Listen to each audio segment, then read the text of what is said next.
And I have to tell you directly and personally that I regret voting for you for Secretary of State. I yield back. May I respond?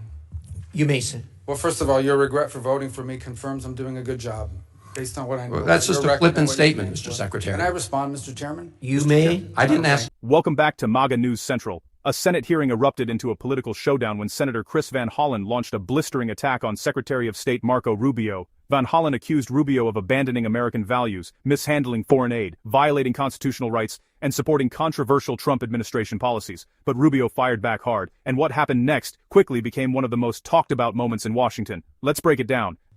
We didn't always agree, but I believe we shared some common values. A belief in defending democracy and human rights abroad, and honoring the Constitution at home. That's why I voted to confirm you. I believed you would stand up for those principles. You haven't. You've done the opposite. And you used to speak with conviction about the importance of foreign aid as a tool to advance American values and interests. Then you stood by while Elon Musk took a chainsaw to USAID and other assistance programs. That has left a staggering toll. Broken trust with countries, openings for China and other adversaries, and countless preventable deaths of children and others. Take Sudan, for example. The freezing of U.S. humanitarian assistance forced the closure of nearly 80% of the emergency food kitchens there. 2 million famine-affected people were left without access to food. People died because of those actions. Mothers, fathers, and children. Tons of emergency food that could have saved their lives was left rotting in warehouses because you and Elon Musk refused to let USAID do its job. Sudan is a country where, by the administration's own determination, a genocide is unfolding in Darfur. But here's where it goes from cruel to despicable. While cutting off food aid to Sudanese families living through an actual genocide, you're fast-tracking white South Africans for refugee status under a manufactured claim that they are the victims of genocide. You tried to block the admission of individuals who had already been approved to come here as refugees while making bogus claims to justify granting such status to Afrikaners. You've made a mockery of our country's refugee process, turning it into a system of global apartheid where political ideology and race, more than truth or need, matter. And while you've turned away from a genocide in Sudan and invented one in South Africa, you teamed up with President Trump to throw the Ukrainian people under the bus and had been played like a fiddle by Vladimir Putin. Of course, Donald Trump not only said he would end the war in Ukraine on day one, he also said he would end the war in Gaza on day one. And yet last week, you were all running around to Gulf states, giving away very sensitive American AI and chips technology, but doing nothing to end the war in Gaza and get the remaining hostages returned. You know that for 78 days, the Netanyahu government did not allow a scrap of food to enter Gaza to reach over 2 million civilians.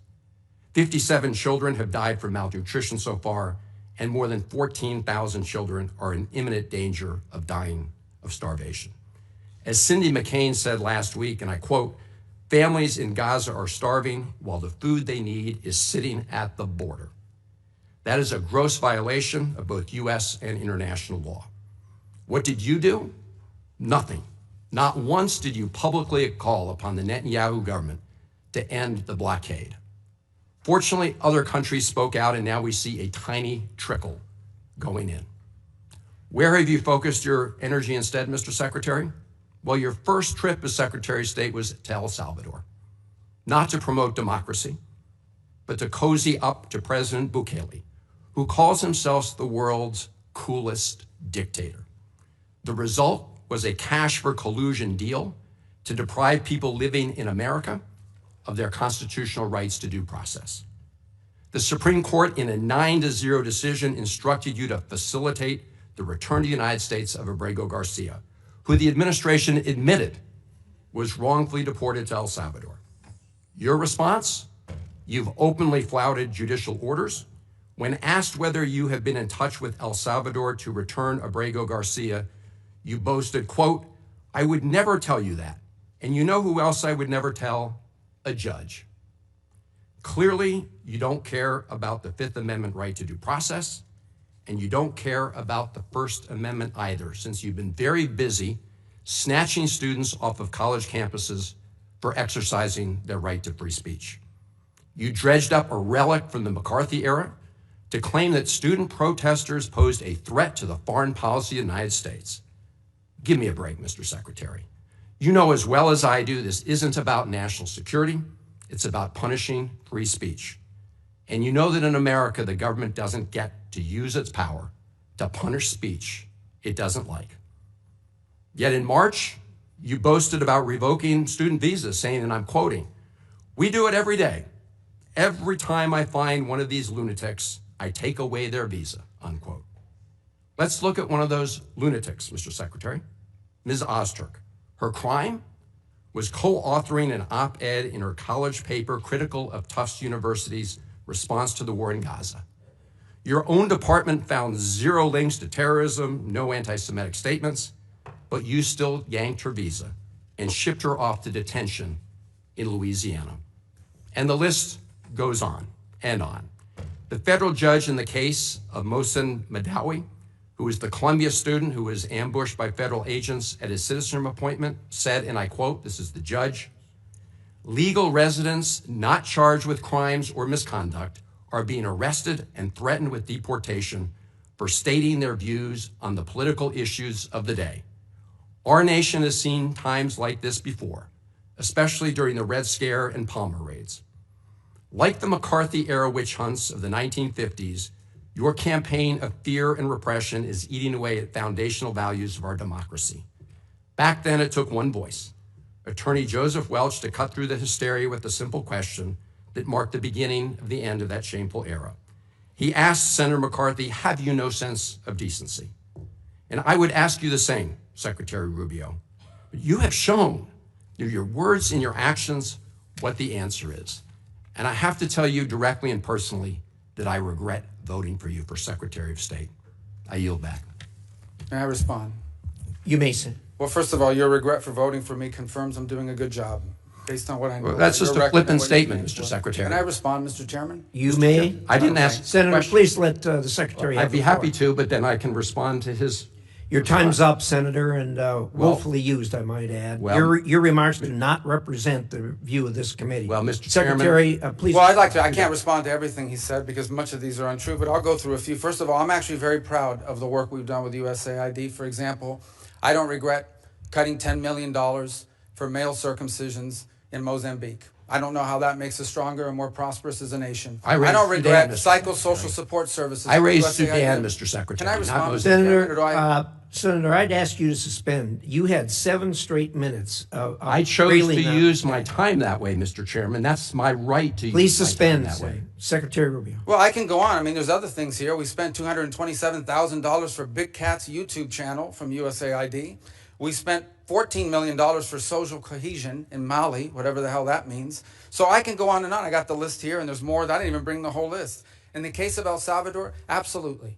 Absolutely. We deported gang members, including the one you had a margarita with. And that guy is a human trafficker, and that guy is a gangbanger, and the evidence is going to be clear. In the days to come, Mr. you're Chairman, going to see who you went to look, defend. Senator, I'm sorry, please, Mr. Chairman. Secretary No. Rubio has the floor. Mr. Chairman, he can't make unsubstantiated Senator, comments like that. Secretary Rubio has the floor. You had Secretary your time. Rubio should take that testimony to the federal court in the Senator- United States because Well, he hasn't done it under oath. Here's another point, okay? There is a division in our government between the federal branch and the judicial branch. No judge in the judicial branch cannot tell me or the president how to conduct foreign policy. No judge can tell me how I have to outreach to a foreign partner or what I need to say to them. And if I do reach that foreign partner and talk to them, I am under no obligation to share that with the judiciary branch. Just like a judge cannot order me to negotiate with a foreign minister of Russia, they cannot order me to negotiate with a foreign minister or the president of El Salvador. And if I did negotiate with them, which we have responded to them, and we've told them, we've had communications with the president of El Salvador, I am under no obligation under our division of powers in this country and to share with the judicial branch how I conduct the diplomacy of the United States. It would actually be counterproductive. If I started sharing with courts, or frankly, with the media, my conversations with foreign leaders and all of their details, no foreign leader would talk to me again, and we would break trust with them. So I have complied with every court order. What I won't comply with is an order to disclose what I'm saying and what we're talking about with a foreign leader, because then they won't talk to me. Diplomacy doesn't work that way. About the student visas, let me say this. I don't deport anybody, and I don't snatch anybody. The State Department does not have officers in the street snatching everybody. What I do is revoke visas. And it's very simple. A visa is not a right. It is a privilege. People apply for student visas to come into the United States and study. And if you tell me that you're coming to the United States to lead campus crusades, to take over libraries and try to burn down buildings and acts of violence, we're not going to give you a visa. Is that what she did? Come on, Mr. Secretary. And every single one of these blowing cases, the smoke factors here are now. different. Senator, the bottom line is, if you're Senator, coming here to stir up trouble on our campuses, we will deny you a visa. And if you Does have the a First visa, Amendment and we apply find to you, we will people revoke living in it. the United And States? we're going to do more. There are more coming. We're going to continue to revoke the visas of people who are here as guests and are disrupting our higher education facilities. People are paying money. These kids pay money to go to school, and they have to walk Writing through a an bunch of op-ed lunatics to the who are tough here on student newspapers visas. disrupting the Simple foreign as policy that. of the United I want to States. do more. I hope we can That's find more of these people. pathetic, Mr. In fact, the Secretary. other day, some guys led a riot. I forgot what university it was, and I asked, please, can you find the arrest records of all the people that were arrested at that riot at that campus? Because if any of them have a visa, we're going to revoke it. I feel so much safer All right, when you lock let's, up people like Ms. Osterg, Mr. Secretary. We've had Van Hollen opened by accusing Rubio of betraying the principles he once claimed to support. The senator criticized cuts to foreign aid programs, questioned refugee policies, and condemned the administration's handling of Ukraine, Gaza, and immigration. He ended his remarks with a stunning statement, telling Rubio directly that he regretted voting to confirm him as Secretary of State. Rubio's response was immediate. He said Van Hollen's regret actually confirmed he was doing a good job. The secretary then defended the administration's foreign aid reforms, arguing that American taxpayers should not be funding wasteful overseas programs that do little to advance U.S. interests. Rather than apologizing, Rubio proudly stood by the cuts. The debate then shifted to immigration and student visas.